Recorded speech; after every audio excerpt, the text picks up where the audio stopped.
Good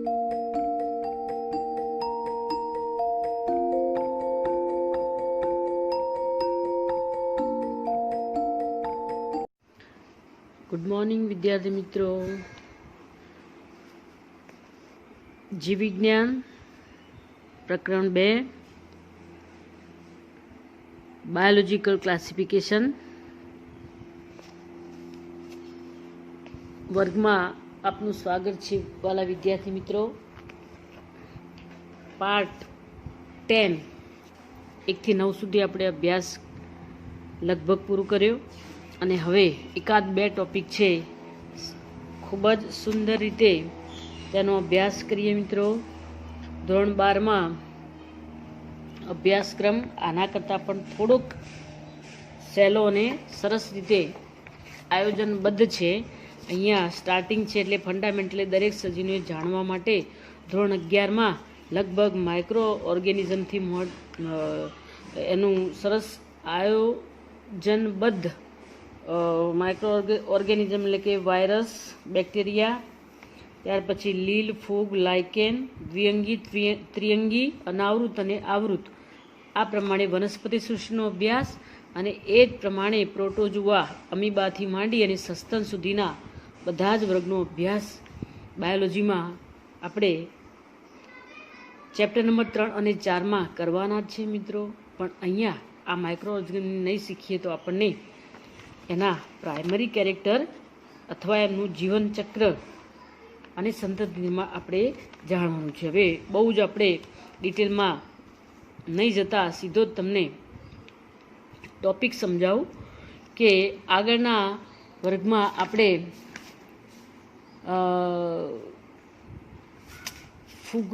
સૃષ્ટિ ફૂગમાં એનો જીવનચક્રમાં લગભગ તેનું વસવાટ, તેની રચના, તેનું પ્રજનનની પદ્ધતિઓ, અલિંગી, લિંગી, વાનસ્પતિક પ્રજનનની પદ્ધતિઓ, ત્યાર પછી ફાઇકોમાઇસેટિસ અને આસ્કોમાઇસેટિસનો અભ્યાસ કર્યો. આજે બાકી બે વર્ગ છે, બેસિડિયોમાઇસેટિસ અને ડ્યુટેરોમાઇસેટિસ, એનો અભ્યાસ કરવાનો છે. હવે દરેકે દરેક એની રચના પ્રમાણે તેને એક નામ આપેલું છે મિત્રો. અહીંયા લખેલું છે બ્રેકેટ ફંજાઈ,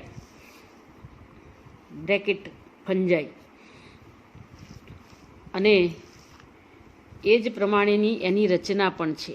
બ્રેકેટ ફંજાઈ બ્રેકેટની જેમ ગોઠવાયેલી સરસ. અને એમાં બીજા બે સ્વરૂપો પણ છે, એક મશરૂમ છે અને બીજો છે પફ બોલ. ખાવાનું પફ નથી હો મિત્રો, પફ બોલ, આમ સોફ્ટ બોલ હોય એ પ્રમાણે એની એક રચના છે. હવે ફટાફટ તમને પહેલું જ કેરેક્ટર છે તેનો વસવાટ. વસવાટ ક્યાં છે તો ભૂમિ એટલે કે જમીન પર. લાકડા, ગોળાકાર લાકડા ક્યાંય પડ્યા હોય કટિંગ કરેલા તો એ જ પ્રમાણે લાકડાના, સૂકા લાકડાના ગોળવા પર, એટલે કે રાઉન્ડ શેપ જ હોય મિત્રો લાકડાનો આમ તો, ઝાડના થડ પર. વનસ્પતિ દેહની અંદર પરોપજીવન પણ તે જીવે છે, એટલે કે બહાર અને અંદર પણ, અંતઃપરોપજીવી પણ. એઝ એ એક્ઝામ્પલ અહીં આપેલું છે ગેરું અથવા NUST, નસ્ટ. ગેરું એ પણ રોગ છે. અને અંગારીઓ, જુવાર નામની વનસ્પતિમાં એનું જે જુવારનું જે આખું, જેમ મકાઈનો દોડો તમે કહો એ પ્રમાણે જુવારનો દોડો હોય મિત્રો, તો એમાં આવા દાણા ઉપર જ આવો રોગ લાગુ પડે અને તેને આખો રસ્ટ એટલે કે પાવડર બનાવી દે. એ રોગને અંગારિયા નામનો રોગ તરીકે ઓળખવામાં આવે. એટલે ઘઉંમાં ગેરુનો રોગ અને જુવારમાં અંગારિયા નામનો રોગ માટે આ બ્રેકેટ ફંજાઈ જવાબદાર છે. હવે તેની પોતાની રચના, કે તેની રચના કવક જાળ એટલે કે ફેલાયેલી જાળ સ્વરૂપે શાખિત જાળ છે. અને આખી રચના કેવી છે, વિભાજિત થયેલી એટલે કે પડદાયુક્ત, સેપ્ટેટ, પડદાયુક્ત. સેપ્ટમ એટલે પડદો, સેપ્ટ એટલે પડદાયુક્ત. હવે પ્રજનનની પદ્ધતિ, અલિંગી બીજાણુઓ જોવા મળતા નથી. નંબર 1, પહેલી વાર તમને આવું જોવા મળ્યું આ ફૂગમાં, બ્રેકેટ ફંજાઈમાં. અલિંગી બીજાણુઓ નથી એટલે અલિંગી પ્રજનન હાલ તમને જોઈ શકાય એવું નથી. બીજું છે ત્યાં કે વાનસ્પતિક, નોર્મલી ત્યાં વેજીટેટિવ રિપ્રોડક્શન થાય છે, એટલે કે વેજીટેટિવ પ્રજનન, વાનસ્પતિક પ્રજનન કોના દ્વારા? અવખંડન. એક વસ્તુ તમે જાણો છો, સમખંડન. કોઈ પણ એક ખંડના સમાન બે ભાગો કરીએ તો તેને સમખંડતા કહેવાય, બરાબર. પણ એને અસમાન રીતે વિભાજિત કરીએ ગમે ત્યાંથી આ પ્રમાણે, તો પછી એને શું કહેવાય? અવખંડન. મતલબ કે એ સજીવનો ગમે ત્યાંથી ટુકડો થાય અને છતાંય એ ટુકડો ત્યાંથી નવા સજીવનું નિર્માણ કરે, એને કે વેજીટેટિવ રિપ્રોડક્શન. હવે અહીંયા જુઓ મિત્રો કે લિંગી અંગો ગેરહાજર, તો કયું પ્રજનન અહીંયા? તો હજી પણ એનું આ બધું વધારે ડિટેલમાં શોધાયેલું નથી. તો લિંગી અંગો ગેરહાજર તો શું થાય છે? બીજાણુઓ નથી, એના જન્યુઓ નથી. લિંગી પ્રજનનમાં જોડાણ માટે આપણે કહ્યું હતું કોષ સંયુગ્મન, કોષ રસ સંયુગ્મન અને જીવરસ સંયુગ્મન. એ પ્રમાણે સમજાવ્યું હતું આગળ મેં તમને. તો અહીંયા જીવરસ સંયુગ્મનની પદ્ધતિ રિસર્ચ કરતા વૈજ્ઞાનિકોને ધ્યાનમાં આવેલું છે કે જીવરસ સંયુગ્મન કેવી રીતે થાય છે. તો નંબર 1 મેં થોડું ડિટેલમાં લખેલું છે તમારી બુકમાંથી વ્યવસ્થિત, કે 2 વાનસ્પતિક કોષોનું જોડાણ. નંબર 1 અથવા 2 દૈહિક કોષોનું જોડાણ, તો તે જીવરસ સંયુગ્મન. આ પ્રમાણે બંને કોષો જ્યારે જોડાય તો તેમનો જીવરસ એકબીજા સાથે જોડાઈ અને પ્રજનનની પ્રક્રિયા થાય છે, જેના દ્વારા દ્વિકોષ કેન્દ્ર રચના બને છે. જે આગળ જતા જેના દ્વારા દ્વિકોષ કેન્દ્રીય રચના બને છે અને જે આગળ જતા પ્રકણી બીજાણુ ધાની તરીકે વિકાસ પામે છે. હવે અહીંયાથી થોડુંક ડિટેલમાં અભ્યાસ આપેલો છે મિત્રો, થોડુંક જાણજો તમે આ રીતે ડિટેલ કરી. અને કે ભાઈ વાનસ્પતિક પ્રજનન સામાન્ય છે અવખંડન દ્વારા, અલિંગી અંગો જોવા મળતા નથી, લિંગી અંગો પણ ગેરહાજર. તો પ્રજનન કઈ પદ્ધતિ થતું હશે? એના દ્વારા સંતતિ નિર્માણ કઈ રીતે થતું હશે? તો એક જીવરસ સંયુગ્મન, એમાં વાનસ્પતિક કોષોનું જોડાણ થાય અથવા 2 દૈહિક કોષોનું જોડાણ થાય, એટલે આખું અંગ જોડાય, અથવા એમાંના એક યુનિસેલ એટલે કે એક કોષોનું જોડાણ થાય. અને મેં કોષોમાં દરેક જીવંત કોષ પોતે કોષ કેન્દ્ર ધરાવે તો 2 કોષ કેન્દ્રીય રચના બને, અને આ કોષ કેન્દ્રનું જોડાણ થઈ અને પ્રકણી બીજાણુ ધાનીમાં આવા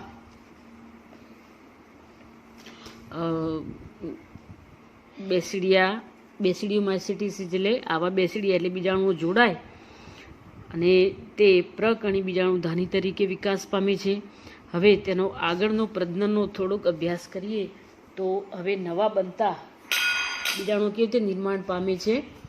તો કાં તો તેમાં એક મિયોટિક ડિવિઝન છે અને એક માઇટોટિક ડિવિઝન, એક સમવિભાજન અને માઇટોટિક અને મિયોટિક એટલે અર્ધીકરણ.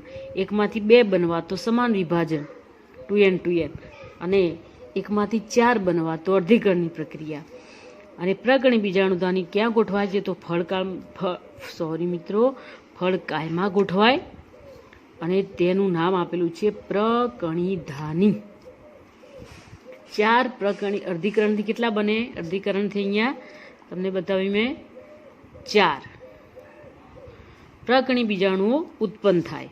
અને એઝ એ એક્ઝામ્પલ આપેલું છે અહીંયા, એક એગેરિકસ એટલે કે મશરૂમ, બીજું છે યુસ્ટિલાગો, ત્રીજું છે પક્સિનિયા, ગેરુ માટે જવાબદાર. એગેરિકસ, યુસ્ટિલાગો અને પક્સિનિયા. આનું એક નામ આપેલું છે યુસ્ટિલાગોનું, અંગારિયા રોગ માટે જવાબદાર. તો આ થયો મિત્રો આખો અભ્યાસ. કયો વર્ગ આપે મેં તમને? બેસિડિયોમાઇસિટીસ. અને હવે થાક્યા વગર એક જ છેલ્લો વિભાગ છે ફૂગનો, ત્યાર પછી ફૂગમાંથી આપણે હાલ પૂરતા થોડીક રાહત મળશે મિત્રો, કારણ કે ફૂગના વર્ગ ઘણા બધા આપી દીધા તમને. હવે એના પછીનો એક વર્ગ બાકી છે, અને તે સરસ રીતે આગળ મેં તમને એનો ઉલ્લેખ એકવાર કરેલો કે એનું નામ છે ડ્યુટેરોમાઇસેટિસ. બીજું છે અપૂર્ણ ફૂગ, એક હતી કોથળીમય ફૂગ આસ્કોમાઇસિટીસ. બેસિડિયોમાઇસિટીસમાં બ્રેકેટ ફૂગ હતી, અને ડ્યુટેરોમાઇસિટીસમાં નામ આપેલું છે અપૂર્ણ ફૂગ તરીકે જાણીતી.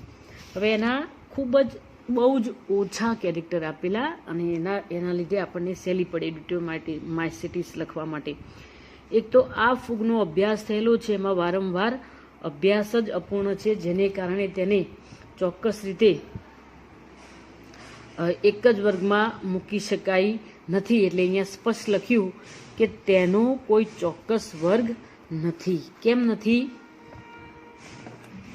એટલા માટે નથી, જો વ્યવસ્થિત દેખાય એટલા માટે તમને મેં થોડું નજીકથી બતાવું કે કારણ કે આ ફૂગના માત્ર અલિંગી અને વાનસ્પતિક તબક્કાઓ જ ઓળખાયા છે, જ્યારે આ ફૂગના લિંગી સ્વરૂપો શોધાય ત્યારે જ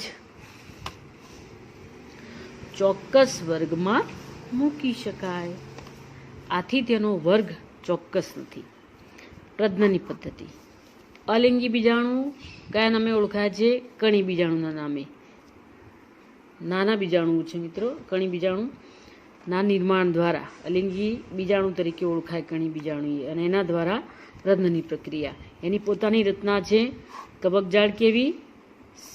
પડદાયુક્ત સેપ્ટેટ અને અતિ શાખિત બ્રેન્ચીસવાળી. હવે એમનું નિવાસ સ્થાન, આમ તો આ તમે પહેલાં લખો તો ચાલે, નિવાસ સ્થાન પછી રચના પછી પ્રજનન, એ રીતે લખજો તમે જ્યારે લખો ત્યારે. પણ મારે તમને એની એક વ્યાખ્યા આપીની હતી કે ડ્યુટેરોમાઇસેટિસ કોને કહેવાય. તો ડ્યુટેરોમાઇસેટિસને અપૂર્ણ ફૂગ તરીકે પણ ઓળખવામાં આવે છે. હવે એનું નિવાસ સ્થાન તો મૃતોપજીવી કે પરોપજીવી, કેટલાક વિઘટકો તરીકે પણ ઓળખાય છે. અને વિઘટકો એટલે કે ડીકમ્પોઝર્સ, અને જમીનમાં આવી ફૂગ પોતે એ અકાર્બનિક પદાર્થોના ચક્રીયકરણમાં ખૂબ જ ઉપયોગી છે. તો ડ્યુટેરોમાઇસેટિસ ફૂગના આવા સભ્યો એ જમીનમાં ખનિજોનું સાયકલિંગ અને રિસાયકલિંગ એટલે કે તેને અલગ અલગ ફોર્મમાં વિભાજિત કરે છે, અને એને કારણે સમાન રીતે ખનિજો બધે વહેંચાઈ શકતા હોય છે. તો સરસ રીતે તેનું વિભાજન પણ આપણે કર્યું મિત્રો. હવે એના 3 ઉદાહરણ લઈ લઈએ આપણે. ડ્યુટેરોમાઇસેટિસમાં એક છે ઓલ્ટરનેરિયા, બીજું છે કોલિટોટ્રાઇકમ અને ત્રીજું છે ટ્રાયકોડર્મા. આ 3 ફૂગનું નામ જ્યારે તમને પૂછે કે ઓલ્ટરનેરિયા, તો આપણને ખબર હોવી જોઈએ કે ઓલ્ટરનેરિયા એ ડ્યુટેરોમાઇસેટિસ વર્ગમાં એને સ્થાન આપેલું છે, અથવા બીજું નામ છે એનું અપૂર્ણ ફૂગ. કોલિટોટ્રાઇકમ એવું શબ્દ પૂછે તો એ પણ ડ્યુટેરોમાઇસેટિસ અથવા અપૂર્ણ ફૂગ તરીકે. ટ્રાયકોડર્મા તો પણ અપૂર્ણ ફૂગ અથવા ડ્યુટેરોમાઇસેટિસ તરીકે તેને આપણે ઓળખીશું મિત્રો. તો હવે આજે આ 2 જે ભણ્યા મિત્રો આપણે સરસ રીતે, ડ્યુટેરોમાઇસેટિસ અને બીજું છે બેસિડિયોમાઇસેટિસ, 2 થયા. અને આગળ જે અભ્યાસ કર્યો એમ આસ્કોમાઇસેટિસ. તો એ પ્રમાણે હવે તમે ગભરાયા વગર સરસ રીતે ફૂગનો વિભાગ અહીંયા આપણે પૂરો કરીએ છીએ મિત્રો. એટલે ફૂગ હતી આપણી, ફૂગ કિંગડમ ફંજાઈ જે હતી એને ફાયકોમાઇસેટિસ નંબર 1, બીજું છે આસ્કોમાઇસેટિસ, ત્રીજું છે બેસિડિયોમાઇસેટિસ અને ચોથું છે ડ્યુટેરોમાઇસેટિસ. એમ 2.3.4 સુધી આપણે ફૂગ વિભાગ પૂરો કરીએ છીએ. અને ત્યાર પછી સહેલામાં સહેલો એક વિભાગ છે તમારા માટે પ્લાન્ટ કિંગડમ, PLANTE, પ્લાન્ટી આમ તો કહી શકીએ, સૃષ્ટિ આપીને એટલા માટે દરેકમાં આ રીતે કિંગડમ આ રીતે બોલાય. અને આખું વનસ્પતિ શાસ્ત્રનું એ વખતે વર્ગીકરણ લગભગ ગ્રીક વનસ્પતિ શાસ્ત્રી, રશિયન વનસ્પતિ શાસ્ત્રી, અમેરિકન વનસ્પતિ શાસ્ત્રીઓ કરેલું છે, એટલે ફ્રેન્ચ વૈજ્ઞાનિકોએ પણ કરેલું છે. એટલે એના નામ પરથી લેટિન ભાષામાં આ બધા શબ્દો આપેલા, એટલે આપણને બાયોલોજીની વોકેબ્લરી ક્યાંક હાલ તમને અઘરી પડશે, પણ ધીમે ધીમે ખૂબ જ મજા આવશે મિત્રો. ધોરણ 12નો સિલેબસ આના કરતાં ઘણો સરળ અને સિક્વન્સમાં મૂકેલું છે, સહેલું છે. પણ અહીંયા ધોરણ 11માં પેપર સહેલું આવે, પણ ફંડામેન્ટલી આ બધું ઇન્ફોર્મેશન અથવા જાણવા માટે જરૂરી છે. એટલે આપણે ધીમે ધીમે વિભાગ ક્યાંથી પહોંચ્યા? વાયરસ, બેક્ટેરિયા, લીલ, ફૂગ, લાઇકેન, એકાંગી, દ્વિઅંગી, ત્રિઅંગી, અનાવૃત અને આવૃત. તો વનસ્પતિ સૃષ્ટિમાં વિભાજન બે રીતે કરીશું આપણે, અનાવૃત અને આવૃત બીજધારી વનસ્પતિ. અહીંયા અત્યાર સુધી બીજાણુ શબ્દ વાપરતા હતા, હવે આવ્યો બીજ એવો શબ્દ. તો આપણને ઘણી બધી તો ખબર જ છે મિત્રો કે ઉત્પાદકો, પ્રોડ્યુસર સ્વરૂપે આખા પૃથ્વી પર જો જીવસૃષ્ટિ હોય તો તે છે માત્ર ને માત્ર આપણે જેની પર આધાર રાખીએ છીએ તે ઉત્પાદક. આપણે આ હરિતદ્રવ્ય જો ધરાવતા હોઈએ તો કદાચ આપણે પણ પ્રોડ્યુસર બની શકીએ. એક પ્રોડ્યુસર હોય, બીજા એની પર ભક્ષકો હોય. પ્રાથમિક કક્ષાના ભક્ષકો, દ્વિતીય કક્ષાના ભક્ષકો, તૃતીય ક્રમના, એમ પર્યાવરણનો આપણે જ્યારે અભ્યાસ કરીશું ત્યારે એક આખો પિરામિડ બનતો હતો. જેમ કે વાઘ એ પશુઓને ખાય, ગાય બકરીને એવી રીતે ખાય, ગાય બકરી ઘાસ ખાય.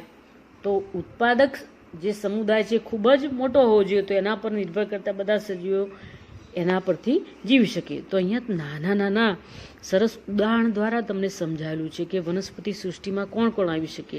તો હવે નીચલી કક્ષાના બીજાણુ શબ્દો ભૂલી જવાના મિત્રો. અહીંયા આવશે બીજ ધરાવે.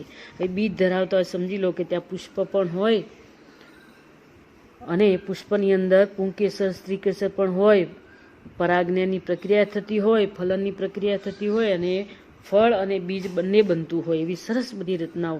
પણ અહીંયા એવી કોઈ તમને રચના આપેલી નથી, કારણ કે આખા ચેપ્ટર આ આખી વનસ્પતિ સૃષ્ટિ નવેસરથી ભણવાની આવશે પાછી ડિટેલમાં.